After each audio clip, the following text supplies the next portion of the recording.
Well, it was Music Week, and not just for Disinherited. Since recording the last devlog, I've had no less than 5 performances with my Renaissance vocal ensemble, as well as emceeing a concert, and I did another Pass the Game challenge.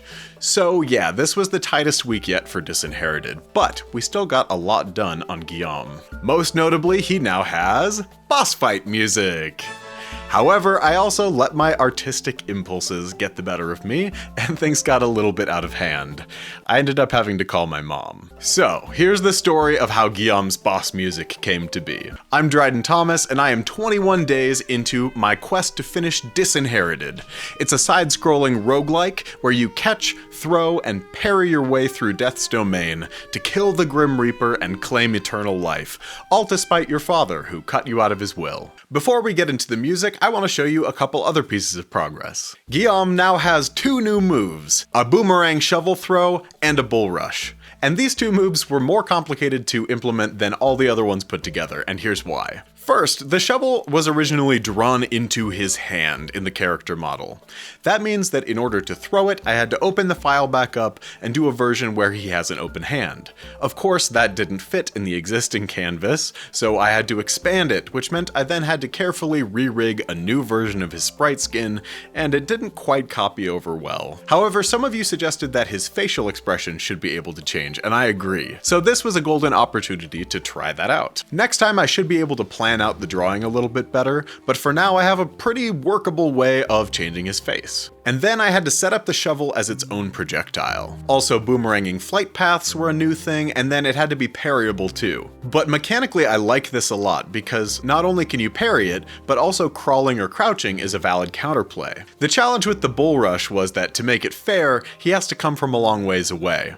So that means he has to do like a backwards jump during his windup, and that became a whole thing.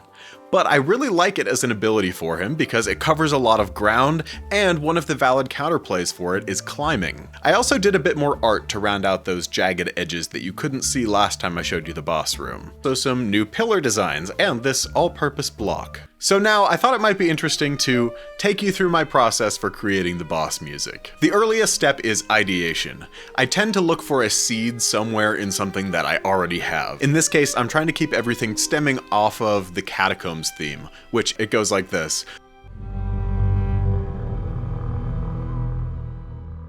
So the next thing I do is I just kind of start making sounds. I like to start really tactile, so I'll grab my violin or get to the piano or start singing. For this one I actually tried all 3, but the violin was the one that stuck. Which makes a lot of intuitive sense because the Catacombs theme has mostly violin in it. But where the Catacombs theme is sparse, eerie, and atmospheric, the boss fight theme needs to condense and be very driving and frantic. The fight with Guillaume also feels like a bit of a dance, so I wanted to get that quality out. And one dance in particular made a lot of sense as a reference. Danse Macabre by Camille Saint-Saens. It's a romantic era orchestral piece that you've probably heard before. It gets pulled out in pop culture a lot when they need like spooky music, but most importantly, it's featured in the play scene from Shrek the Third. The music is based on a French poem that describes Death rising up in the graveyard and playing his violin, which causes all the skeletons to dance and do some other things. So I was improvising, combining that with the descending third of the Catacombs theme, and I eventually got to this.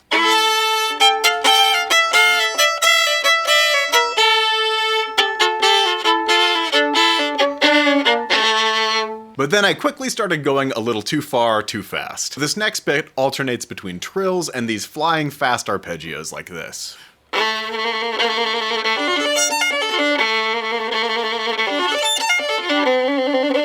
Even after a few hours of practice, I was still flubbing them pretty consistently, not to mention trying to actually play them musically or beautifully. To get a little more of that rough fiddle element, I got this section in there, which isn't as hard as it sounds.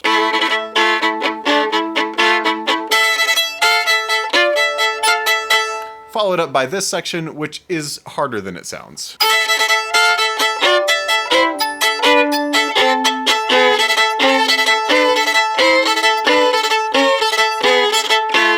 And then we gotta have a little bit of left-hand pizzicato, and then we do some trills and some more shifting and high harmonics like this.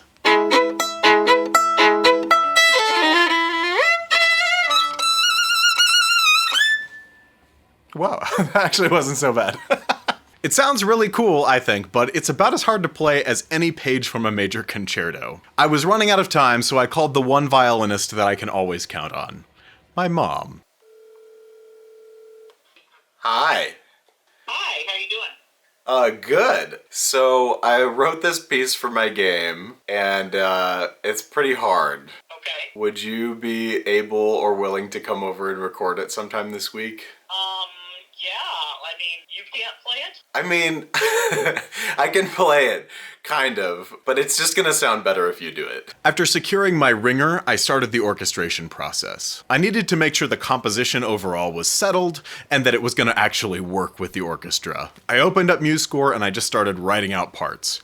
I usually start with just the strings because it's the part I know best, and they're the most versatile section in the orchestra, so whatever you're imagining, they can probably make a sound kinda like that. After some hours, I had a pretty okay mock-up, and then she came over to record. We first had a couple little things to iron out. Oh no. So I go two there. Two, 4 extension!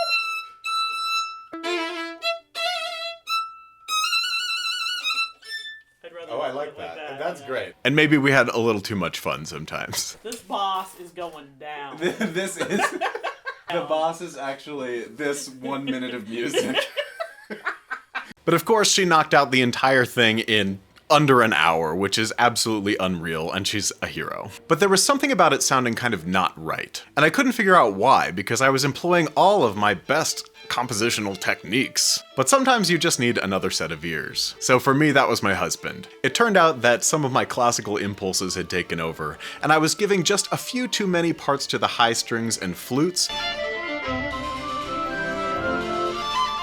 dropping them down into the basses and cellos and tubas and trombones really gave the piece the weight that it needed to feel like a boss fight. After some more tweaking in Pro Tools, I had something pretty workable. So here's the updated fight with Guillaume, complete with the boss theme.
I'm pretty certain to revisit this later, but I'm pretty happy with where this is headed overall. So if you want to see where this whole thing goes, hit the subscribe button if you haven't already. And if you have, maybe you should hit the bell. Thank you so much for watching, and I will see you again in the next one.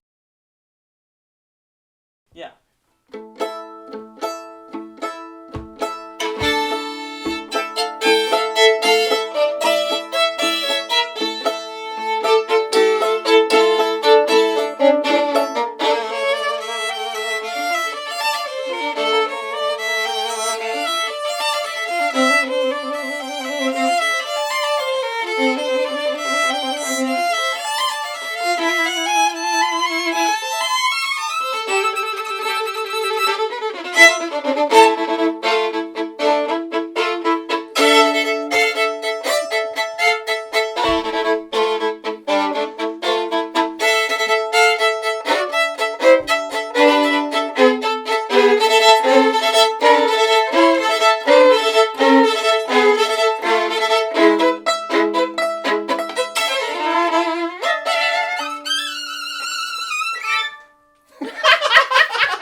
I'm not warmed up, but that was fun. We just kept going. Yeah.